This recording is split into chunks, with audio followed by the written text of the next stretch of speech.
नमस्कार दोस्तों, heart touching love story की सीरीज़ में आज की हमारी पहली कहानी है इस एहसास को क्या नाम दूँ। चलिए कहानी शुरू करते हैं। ट्रेन चलने को ही थी कि अचानक कोई जाना पहचाना सा चेहरा जनरल बोगी में आ गया। मैं अकेली सफ़र पर थी, सब अजनबी चेहरे थे। स्लीपर का टिकट नहीं मिला तो जनरल डिब्बे में ही बैठना पड़ा, मगर यहाँ ऐसे हालात में उस शख्स से मिलना ज़िंदगी के लिए एक संजीवनी के समान था। ज़िंदगी भी कमबख्त कभी कभी अजीब से मोड़ पर ले आती है, ऐसे हालातों से सामना करवा देती है जिसकी कल्पना तो क्या कभी ख्याल भी नहीं कर सकते। वो आया और मेरे पास ही खाली जगह पर बैठ गया, ना मेरी तरफ देखा, ना पहचानने की कोशिश की। कुछ इंच की दूरी बनाकर चुपचाप पास आकर बैठ गया। बाहर सावन की रिमझिम लगी थी, इस कारण वो कुछ भीग गया था। मैंने कनखियों से नज़र बचाकर उसे देखा। उम्र के इस मोड़ पर भी कमबख्त वैसा का वैसा ही था। हाँ, कुछ भारी हो गया था, मगर इतना ज़्यादा भी नहीं। फिर उसने जेब से चश्मा निकाला और मोबाइल में लग गया। चश्मा देखकर मुझे कुछ आश्चर्य हुआ। उम्र का यही एक निशान उस पर नज़र आया था कि आंखों पर चश्मा चढ़ गया था। चेहरे पर और सर पे मैंने सफ़ेद बाल खोजने की कोशिश की, मगर मुझे नहीं दिखे। मैंने जल्दी से सर पर साड़ी का पल्लू डाल लिया। बालों को डाई किए काफ़ी दिन हो गए थे। ज़्यादा तो नहीं सफ़ेद बाल मेरे सर पर थे, मगर इतने ज़रूर थे कि गौर से देखो तो नज़र आ जाए। मैं उठकर बाथरूम गई, हैंडबैग से फेस वॉश निकाला, चेहरे को ढंग से धोया, फिर शीशे में चेहरे को गौर से देखा। पसंद तो नहीं आया, मगर अजीब सा मुंह बनाकर मैंने शीशा वापस बैग में डाला और वापस अपनी जगह पर आ गई। मगर वो साहब तो खिड़की की तरफ से मेरा बैग सरकाकर खुद खिड़की के पास बैठ गए थे।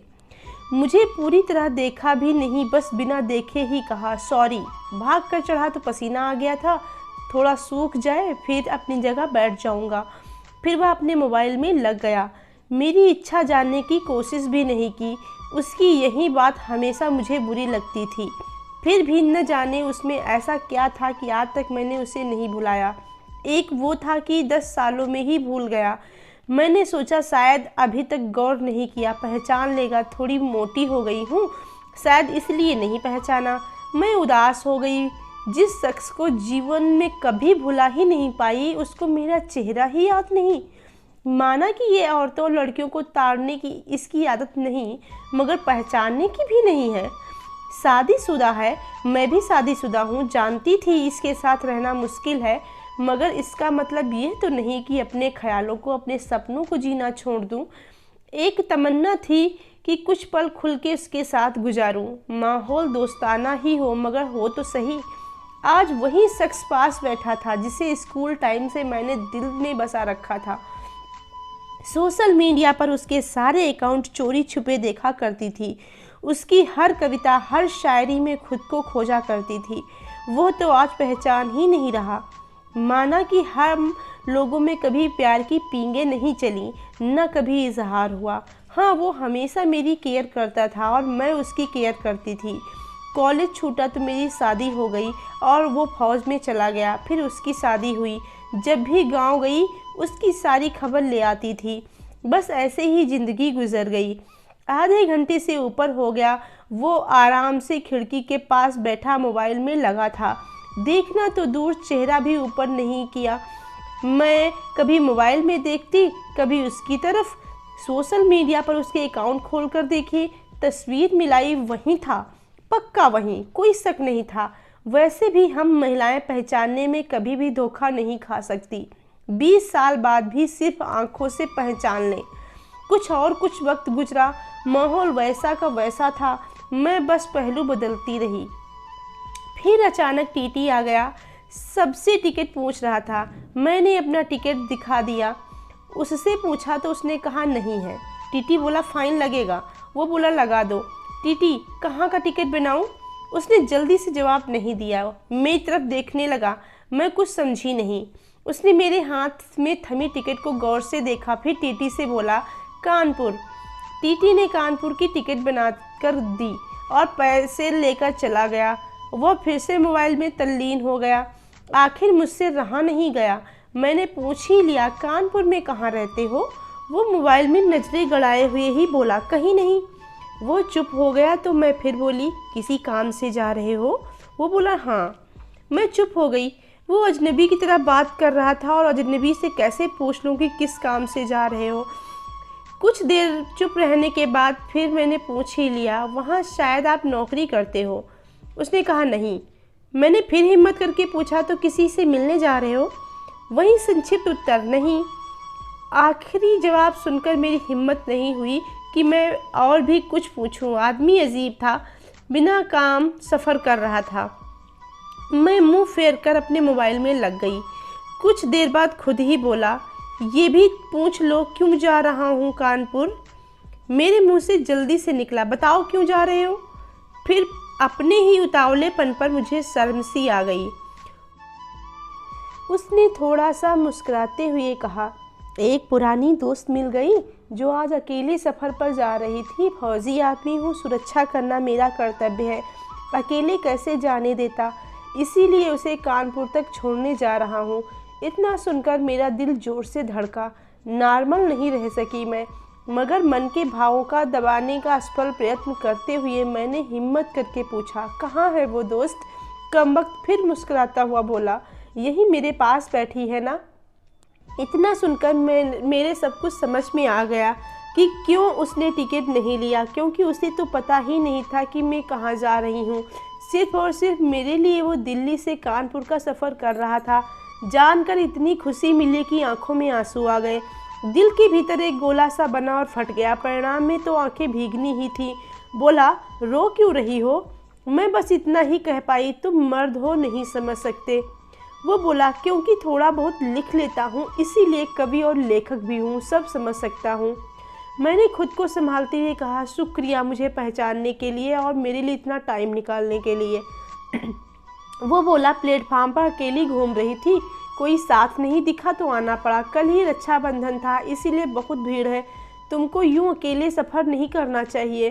क्या करती, उनको छुट्टी नहीं मिल रही थी और भाई यहाँ दिल्ली में आके बस गए। राखी बांधने तो आना ही था, मैंने मजबूरी बताई। ऐसे भाइयों को राखी बांधने आई हो जिनको ये भी फिक्र नहीं कि बहन इतना लंबा सफ़र कैसे अकेले तय करेगी। भाई शादी के बाद भाई रहे ही नहीं, भाभीियों के हो गए, मम्मी पापा रहे नहीं, कहकर मैं उदास हो गई। वो फिर बोला, तो पति को तो समझना चाहिए, उनकी बहुत बिजी लाइफ है, मैं ज़रा डिस्टर्ब नहीं करती और आजकल इतना खतरा ही नहीं रहा, कर लेती हूँ मैं अकेले सफ़र। तुम अपनी सुनाओ, कैसे हो? अच्छा हूँ, कट रही है ज़िंदगी। मेरी याद आती थी क्या? मैंने हिम्मत करके पूछा। वो चुप हो गया, कुछ नहीं बोला तो मैं फिर बोली, सॉरी, यूँ ही पूछ लिया। अब तो परिपक्व हो गए हैं, कर सकते हैं ना ऐसी बात। उसने शर्ट की बाजू की बटन खोलकर हाथ में पहना वो तांबे का कड़ा दिखाया जो मैंने ही फ्रेंडशिप डे पर उसे दिया था।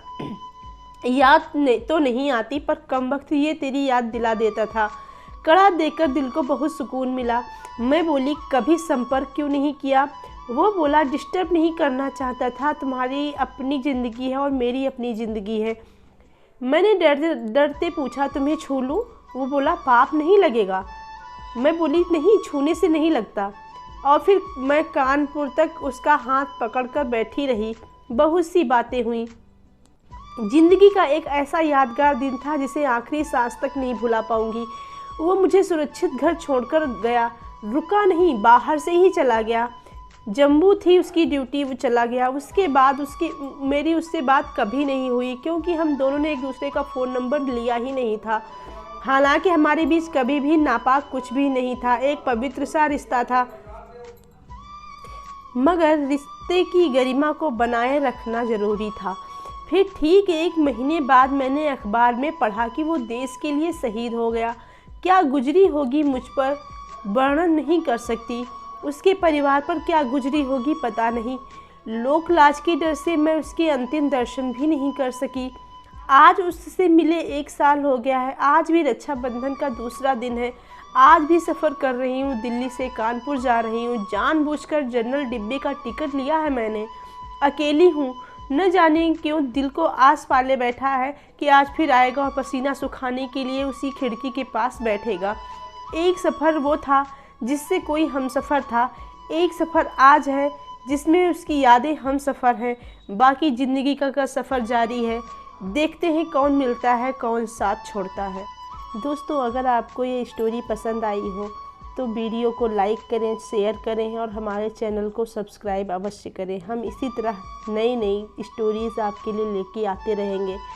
दोस्तों, अगर आपकी लाइफ में भी कभी ऐसा कुछ घटित हुआ है, आपने भी कभी अपने मन की बात जिसको आप चाहते थे कभी बोल ही नहीं पाए, इस तरह की घटना घटित हुई है अगर, तो आप कमेंट बॉक्स में कमेंट करके अवश्य बताएं।